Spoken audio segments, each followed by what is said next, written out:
ఈ దీపావళికి తక్కువ ఖర్చుతో తక్కువ పదార్థాలతో ఎంతో రుచిగా ఉండే మంచి స్వీట్ రెసిపీని ఈ వీడియోలో చూపిస్తున్నాను. ఇది స్నాక్గా కూడా చాలా బాగుంటుంది. ఇవి వచ్చేసి చేసుకోవటానికి తేలిగ్గా ఉంటుంది. అలాగే వీటి రుచిని పిల్లలైనా పెద్దవాళ్ళైనా ఎంతో ఇష్టపడతారు. మరి ఈ స్నాక్ని ఎలా చేసుకోవాలో చూద్దాం. వెల్కమ్ టు వంటలమ్మి. నేను మోనిక. మీరు కనుక ఈ ఛానల్ను మొదటిసారిగా చూస్తున్నట్లయితే తప్పకుండా సబ్స్క్రైబ్ చేసుకోండి. ముందుగా అరకప్పు పంచదార, పావు కప్పు నీళ్లు వేసుకుని స్పూన్తో కానివ్వండి, విస్కర్తో కానివ్వండి ఈ పంచదార పూర్తిగా కరిగేంత వరకు ఇలా కలుపుకోవాలి. తర్వాత దీనిలోకి ఒక పావు కప్పు నెయ్యిని కూడా వేసుకుని మరొకసారి కలుపుకోండి.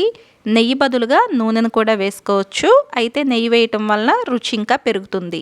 తర్వాత పావు స్పూన్ ఉప్పు, చిటికెడు తినే సోడా కూడా వేసుకోవాలి.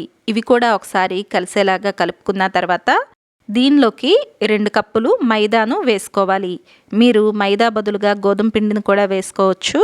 ఇలా వేసుకున్న తర్వాత ఈ మొత్తాన్ని కలిసేలాగా ఒకసారి కలుపుకోండి. ఈ పిండిని మనం చపాతీలకు పిండిని ఎలా కలుపుకుంటామో అలా వచ్చేలాగా కలుపుకోవాలి. అవసరమైతే కొద్దిగా నీళ్లను కూడా వేసుకోవచ్చు. మనం తీసుకునే 2 కప్పుల పిండికి మనం వేసుకున్న కొలత సరిగ్గా సరిపోతుంది. ఇంకా నీళ్లు కూడా ఏమీ వేయాల్సిన అవసరం ఉండదు.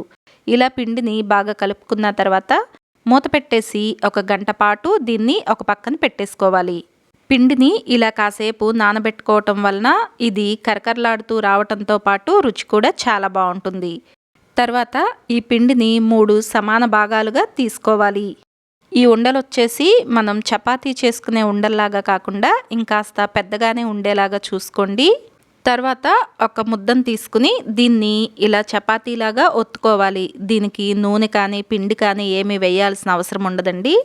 దీన్ని చపాతీలాగా పలుచగా కాకుండా కాస్త మందంగానే చేసుకోవాలి. ఇలా చేసుకున్న తర్వాత 4 వైపులా అంచులను చాకుతో కట్ చేసుకుని తీసేయండి.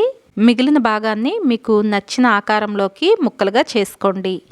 నేను ఇక్కడ వీటిల్ని కాస్త చిన్న ముక్కలుగా వచ్చేలాగా కోస్తున్నాను. మీకు పెద్దగా నచ్చితే అలా కూడా చేసుకోవచ్చు. వీడియోలో చూపిస్తున్నట్లుగా ఇలా ముక్కలుగా కోసుకోండి. నేను ఇక్కడ ఇంత మందంలో వచ్చేలాగా చేసుకుంటున్నాను. మీరు కావాలంటే ఇంకాస్త మందంగా కూడా చేసుకోవచ్చు. ఇలాగే మిగిలిన పిండితో కూడా చేసుకుని ఈ ముక్కలను ఒక ప్లేట్లోకి తీసుకోండి.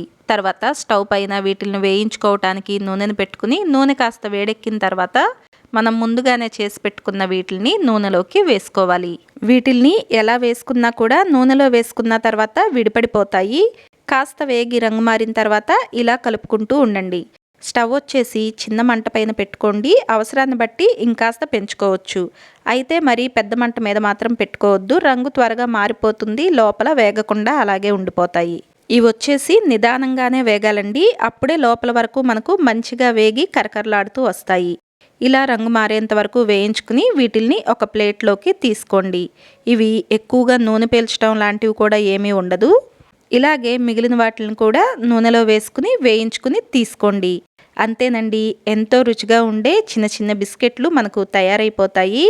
తిన్న కొద్దీ తినాలనిపించేలా కరకరలాడుతూ ఉండే ఈ బిస్కెట్ల తయారీ విధానం మీకు నచ్చితే వీడియోని తప్పకుండా లైక్ చేయండి, షేర్ చేయండి. Thank you for watching.